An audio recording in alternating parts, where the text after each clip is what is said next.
Olá, tudo bem?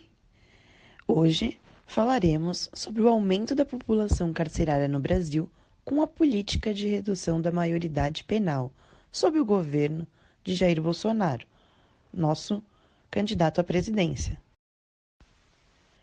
Vamos começar falando sobre os índices carcerários no Brasil e a segurança pública. Afinal de contas, como que está a situação carcerária hoje? Retiramos alguns dados do Infopem e apresentaremos a seguir. Veja, nesse gráfico, o número de presos no Brasil. Desde 2010 até 2016, passamos de 700 mil pessoas atrás das grades. E o mais curioso são os tipos de crime no Brasil. Podemos ver que o tráfico lidera, depois roubo, homicídio e latrocínio. Quando falamos de taxa de aprisionamento, o Brasil tem a terceira maior população carcerária do mundo. Pelos dados do Infopem, esse índice chega a 342 mil.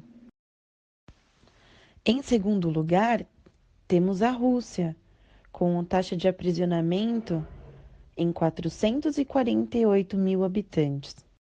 E em primeiro lugar, liderando o ranking com a maior taxa de aprisionamento do mundo, temos os Estados Unidos da América, com mais de 660 mil habitantes. Veja nesse gráfico de variação da taxa de aprisionamento nos países com a maior população carcerária do mundo. O Brasil é o único do ranking que continua crescendo.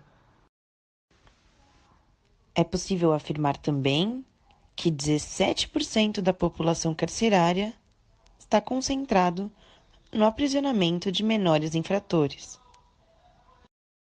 Esse é um importante dado quando levamos em consideração a taxa de ocupação carcerária no Brasil, que hoje está em 197%.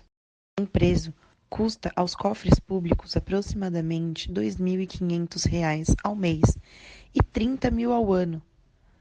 Pensem bem, temos um problema de superlotação e de gestão de gastos públicos. Por isso, reduzir a maioridade penal implica diretamente em diversos argumentos e fatores que apresentamos e ainda vamos apresentar nesse vídeo. Pensem comigo, 197% de ocupação carcerária. Incluiremos mais 17% de menores infratores.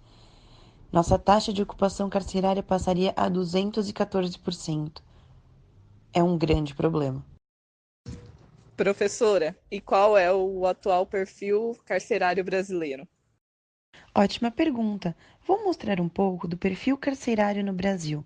Assim, vocês conseguirão entender quem são os presos e um pouco melhor esse cenário tão preocupante. Quando falamos sobre perfil carcerário e raça, hoje no Brasil, 64% da população carcerária consiste em negros, 35% em brancos e 1% em outros. Quando falamos sobre condenação, 40% de toda a população carcerária sequer foi condenada. E 38% responde em regime fechado. Quando analisamos a faixa etária do perfil carcerário brasileiro, é possível notar que a grande parcela está entre 18 e 24 anos. E qual a escolaridade dos presos no Brasil? Quando analisamos o perfil carcerário, é possível verificar que 45% não possui o fundamental completo. Professora, não existe um plano para a redução da maioridade? Bom, não existe um projeto para a redução da maioridade penal, mas eu vou mostrar para vocês como está o atual plano de governo do Bolsonaro com relação à segurança pública. Veja só. Interrompemos a programação para o horário eleitoral. Estou preparado, sim, para entrar de sola na questão da violência. A insegurança pública aumentou. Por quê? Ela é calcada numa política de direitos humanos, de vagabundos. Olha só, a cadeia é um lugar maravilhoso, democrático, só está lá dentro quem faz muita besteira. E eu prefiro a cadeia cheia de vagabundo do que o cemitério cheio de inocente. Tá? As pessoas que são geralmente, na verdade, que têm uma opinião contrária à sua, elas acreditam que os presos, prender um usuário de droga vai fazer com que ele saia de lá ainda pior. Então deixa ele na rua, então vamos soltar quem está lá dentro. Tem uma proposta de lei aqui de um deputado Domingos Dutra do PT que dá uma vida de spa para quem está preso. Inclusive direito à cela única, direito a creme hidratante, shampoo, condicionador, para as mulheres salão de beleza, para quem tem dinheiro contratar um médico particular, cria inclusive o dia do encarcerado. Então vamos soltar esse pessoal todo. E quem é contra, por exemplo, a redução da maioridade penal, achando que um garoto de 17 anos não sabe, não tem consciência de si próprio, eu respondo da seguinte maneira.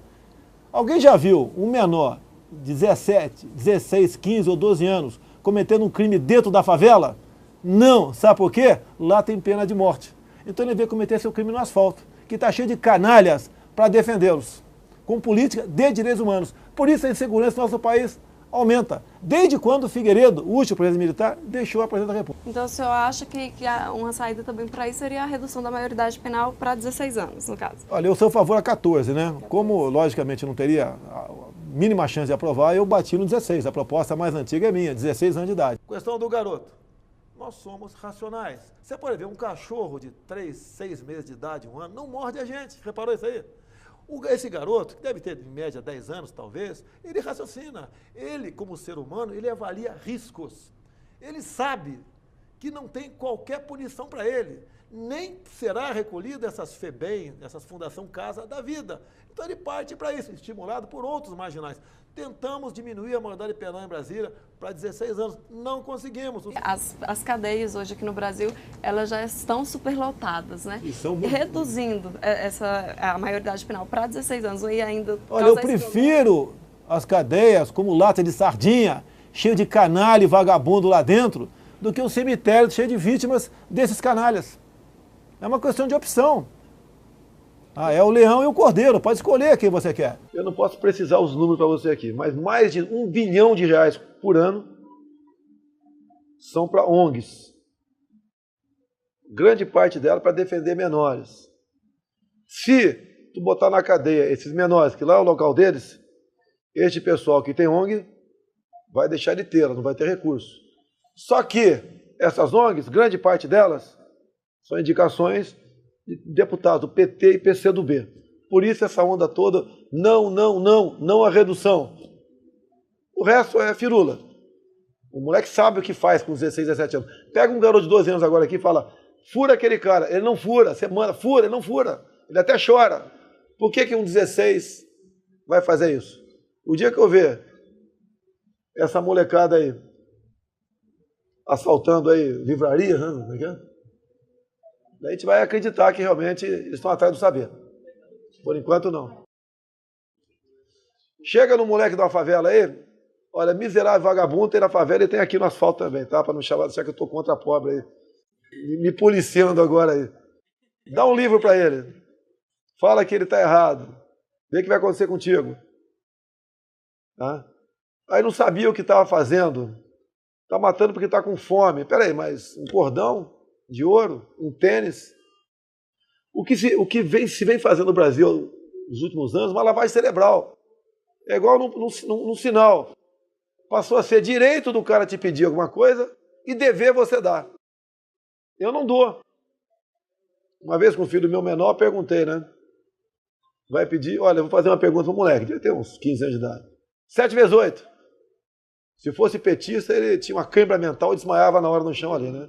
Não respondeu e não responde. Se tu responder, eu te dou R$10. Não responde.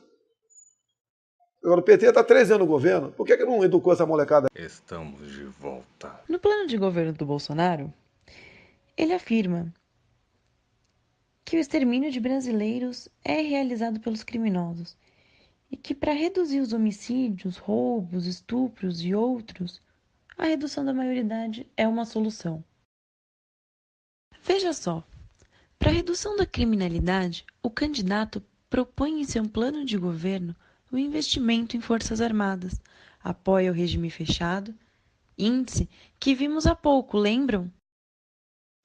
E a redução da maioridade penal, que não vem com um projeto ou uma proposta. O candidato simplesmente propõe a redução. E nada mais. Nas entrevistas do candidato que vimos no início da aula, também não é possível identificar um plano de ação que acompanhe a política de redução da maioridade penal. Professora, mas se implantar uma política sem projetos que a sustentem, pode trazer impactos negativos, não é? Sim, você está correto. A má implementação de uma política pode trazer inúmeros impactos à sociedade. Professora, caso o candidato Bolsonaro ganhe as eleições e implemente uma política de redução da maioridade penal para 16 anos, o que irá acontecer? Boa pergunta. Que tal nós criarmos algumas hipóteses com base nos dados e informações que aprendemos desde o início da aula de hoje? Eu primeiro, professora. Pensando aqui, eu acho que só reduzir a maioridade penal de 18 para 16 anos não irá afetar na segurança. Agora é minha vez. Professora, eu acho que reduzindo a maioridade penal, crianças ainda mais novas poderão começar a se envolver em crimes, como o tráfico de drogas. Professora, já eu acho que vai piorar a situação daqueles jovens entre 16 e 18 anos que forem pegos praticando crimes, pois serão presos nas cadeias comuns e não terão mais acesso ao sistema reeducacional que hoje é oferecido aos menores de 18 anos. Muito bem. Mas agora, como podemos sustentar essas hipóteses? Eu vou chamar um colega que pode nos ajudar na aula de hoje. Olá, eu sou o professor Sandro. Vocês estão corretos. Tenho algumas informações que podem ajudar a sustentar as suas hipóteses. A partir dos 12 anos de idade, qualquer adolescente é responsabilizado pelo ato contrário à lei. Essa responsabilização tem o objetivo de ajudá-lo a recomeçar uma vida após passar por um processo de aprendizagem em que o objetivo é que o menor não volte a infringir a lei. Muitos estudos têm demonstrado que não há relação direta de causalidade entre a adoção de soluções punitivas e repressivas e a diminuição dos índices de violência. Ao contrário, se observa que são políticas de natureza social que desempenham um papel importante na redução das taxas de criminalidade.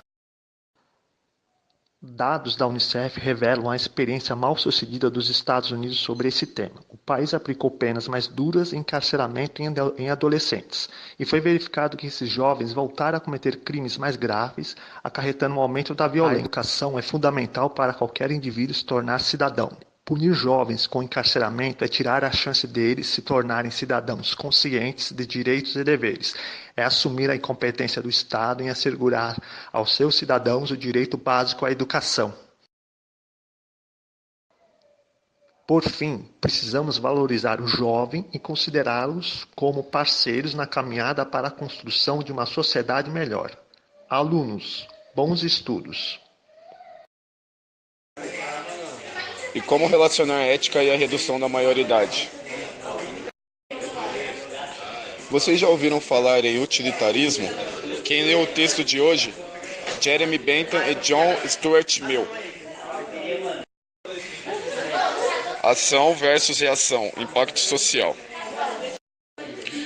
Esse princípio universal coloca o útil como algo que contribui para o bem-estar geral. E o bem seria colocado como algo que reduz o sofrimento e a dor, aumentando o benefício. Ações éticas seriam aquelas que trariam um benefício para o maior número de pessoas, podendo assim ser tomada como uma ética das consequências. Professor Rabbit, uma ação é avaliada como ética de acordo com as consequências ou resultados gerados por ela, certo? Perfeito. Pense, portanto, nas consequências da redução. Consegue relacionar agora? Nesse sentido, a lógica utilitarista se encontra no sentido de fazer aos outros aquilo que queremos que seja feito a nós, isto é, na busca da felicidade máxima. Entendi. Logo, o interesse de cada indivíduo deve estar em harmonia com a da totalidade. Assim. Para isso, é necessário que os indivíduos tomem o seu bem-estar a partir do bem-estar de todos. Então é uma ação individual e coletiva e não penal? Exatamente. Mas, professor Rabbit, pela ética utilitarista, a quem é útil a diminuição da maioridade penal?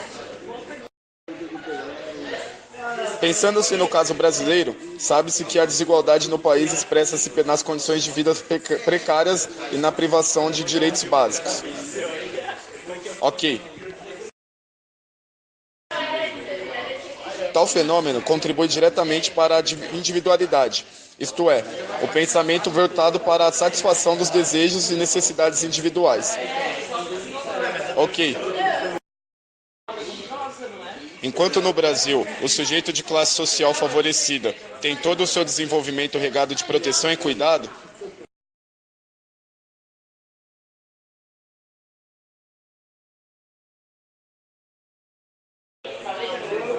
aqueles de classes sociais mais baixas desde cedo buscam a independência por estarem, de certo modo, desamparados. Uma das alternativas encontradas pelas pessoas de baixa renda é a criminalidade, que, apresentando altas taxas, contribui com a superlotação dos presídios e de centros de atendimento socioeducativo ao adolescente. Fundação Casa, a antiga FEBEM.